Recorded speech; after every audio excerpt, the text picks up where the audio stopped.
ഇന്ന് പ്രൂണിങ് ചെയ്ത് വെച്ചിട്ടുണ്ടായിരുന്ന adenium ചെടീനെ repotting ചെയ്യാണ് കേട്ടോ. അതിന് വേണ്ടിയിട്ട് നമ്മൾ കുറച്ച് നല്ല മണ്ണ് എടുത്തിട്ടുണ്ട്. മണ്ണിൽ വേപ്പിൻ പിണ്ണാക്കും എല്ലുപൊടിയും കൂടി ചേർത്തിട്ടുണ്ട്. അതിലേക്ക് കുറച്ച് ഉണക്ക ചാണകപ്പൊടിയും കൂടി ചേർത്തിട്ട് മിക്സ് ചെയ്ത ഇതാണ് നമ്മൾ ചട്ടിയിലിടുന്ന. ചട്ടിയിൽ ആദ്യം നമ്മൾ കല്ലാണ് ഇട്ടത്, ഇത്തിരി വലിപ്പത്തിലുള്ള കല്ല്. അതിന് ശേഷം ഇതൊക്കെ ചേർത്ത് വെച്ച മണ്ണ് ഇട്ട് കൊടുത്തു. അതിന് ശേഷം വേര് ഇങ്ങനെ ഞാര് പോലെ വന്നിട്ടുള്ള വേരുകൾ മുഴുവൻ കട്ട് ചെയ്ത് കളഞ്ഞു കേട്ടോ.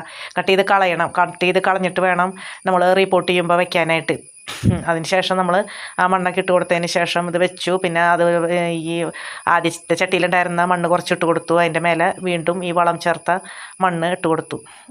വേപ്പിൻ പിണ്ണാക്കും എല്ലുപൊടിയും ചാണകപ്പൊടിയാണ് കേട്ടോ അതിൽ ചേർത്തിരിക്കുന്നത്. ഇതിൽ ഏറ്റവും അടിയിൽ വളം ചേർത്ത മണ്ണും പിന്നെ നോർമൽ മണ്ണും പിന്നെ വീണ്ടും വളം ചേർത്ത മണ്ണ്, അങ്ങനെ ഞാൻ ലെയറുകളായിട്ടാണ് ഇട്ടേക്കണേ കേട്ടോ. അതിനുശേഷം ഒന്ന് നനച്ചു കൊടുത്തു. നനച്ചതിന് ശേഷം ഞാൻ നല്ല വെയിലത്ത് വെച്ചിട്ടില്ല, ഇത്തിരി മരത്തിൻ്റെ ഷെയ്ഡിലായിട്ടാണ് വെച്ചിരിക്കുന്നത് കേട്ടോ. അപ്പോൾ എല്ലാവർക്കും വീഡിയോ ഇഷ്ടമായെന്ന് വിചാരിക്കുന്നു.